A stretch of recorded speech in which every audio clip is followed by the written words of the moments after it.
Assalamualaikum warahmatullahi wabarakatuh. Selamat datang dan selamat berjumpa di kelas Sosiologi dan Geografi Daerah. Pada kesempatan kali ini kita akan bahas tentang stratifikasi sosial atau pelapisan sosial.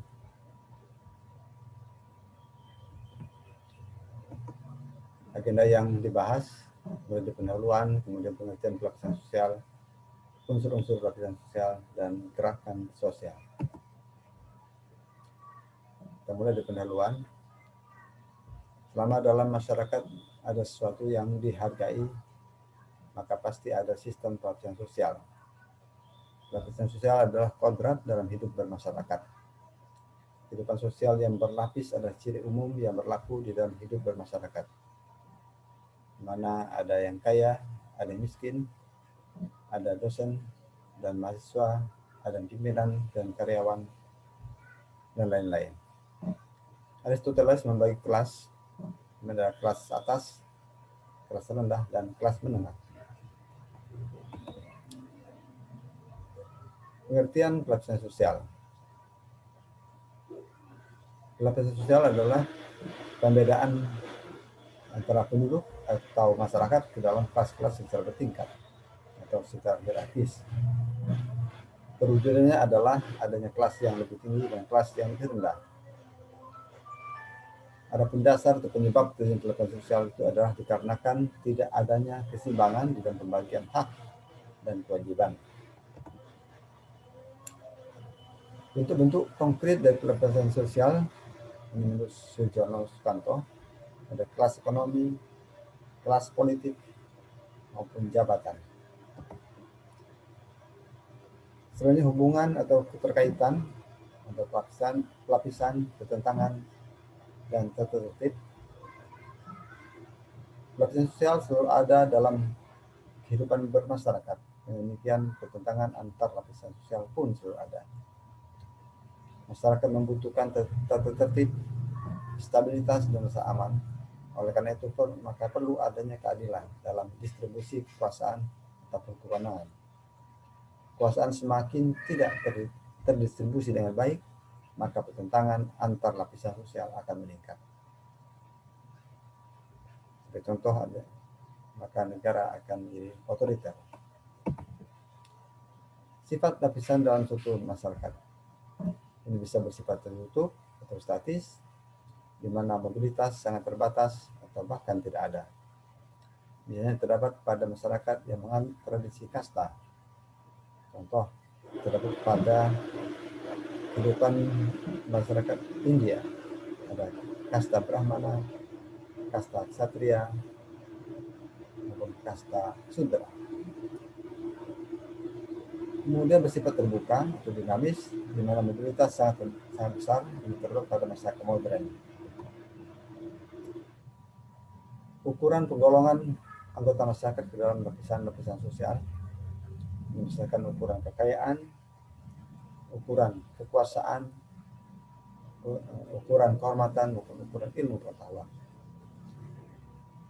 Kriteria di atas bukanlah ukuran utama, namun menjadi dasar timbulnya sistem lapisan di dalam masyarakat. Selain unsur-unsur lapisan sosial, di mana ada kedudukan sosial yang merupakan tempat seseorang umum dalam masyarakatnya sehubungan dengan orang-orang lain dalam arti lingkungan pergaulannya atau organisasi.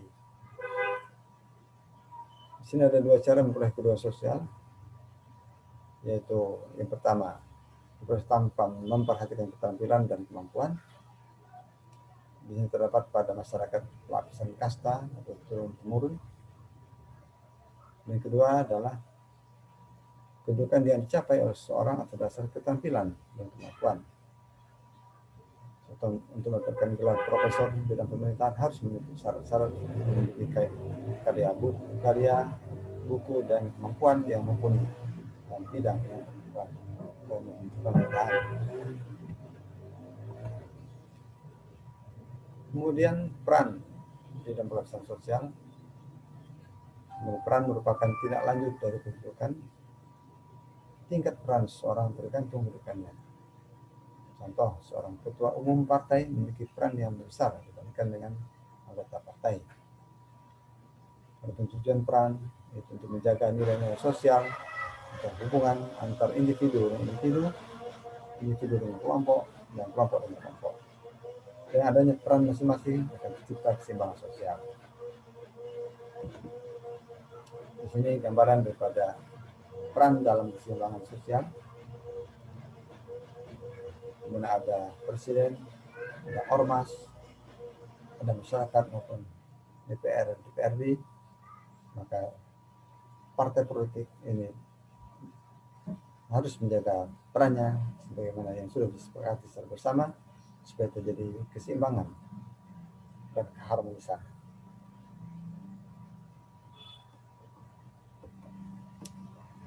Seni gerak sosial merupakan peralihan status individu. Jenis gerak sosial ini ada gerak horizontal dan gerak vertikal. Gerak horizontal adalah peralihan individu dari kelompok sosial ke kelompok sosial lainnya.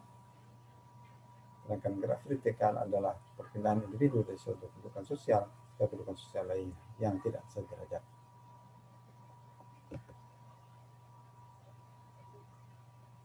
Ada dua jenis gerak sosial vertikal, yaitu gerak sosial vertikal yang naik, peralihan individu dari kedudukan yang rendah ke kedudukan yang lebih tinggi, ataupun peralihan individu ke kelompok baru yang lebih tinggi perannya, serta ada gerak sosial yang menurun dan kebalikan pada gerak sosial vertikal tersebut.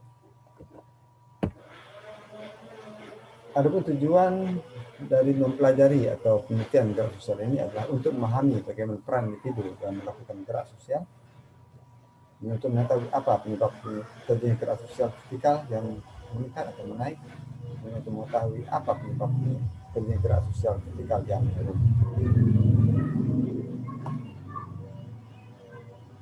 Selanjutnya, saluran gerak sosial vertikal ini bisa melalui angkatan bersenjata,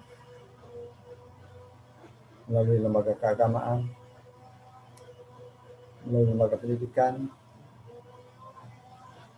melalui organisasi politik, maupun melalui organisasi ekonomi. Mungkin tadi hal-hal berkaitan dengan lapisan sosial. Terima kasih.